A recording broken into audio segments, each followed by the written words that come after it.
Here's something that I've really never seen anyone do before, but it might work and it might not for you guys. And what I do whenever I'm cutting any concrete is I'll lift up a section of it and I'll slide a 2x4 underneath it, and that actually creates a little pocket underneath it where you can take the sledgehammer and break it into small pieces easily. If you just take the sledgehammer and start smacking the foundation, then sometimes it's going to take a little more effort to break a piece out. And trust me, I've tried it both ways, and this way here seems to work great. And you can also use it on patio slabs, sidewalks.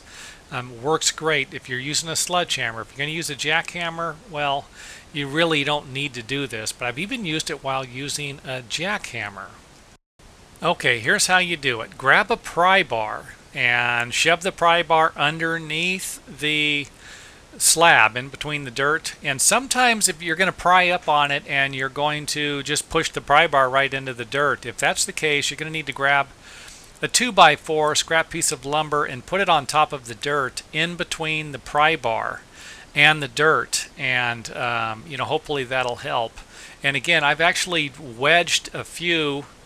I've gotten to where I would just sink pieces of scrap lumber into the ground, and you just keep piling it up until you finally get enough traction to pull that baby up. Now, if it isn't coming up, then you might not have cut through the slab all the way. Don't forget that. If you go to pry on something and it's not moving at all, then you might need to get the wet saw out and do a little more cutting. After you lift the slab up, or the section of the concrete, simply throw a 2x4 underneath it. And again, if you need more space, then stack some more blocks up and keep prying. You can actually lift the whole piece out if you want to, or break it up into smaller sections and get rid of it. So again, this works great. After it's up, then you just hit it with a sledgehammer, and trust me, it doesn't take much. You don't have to be a Arnold Schwarzenegger to rip this baby out of here, So again, this method works great.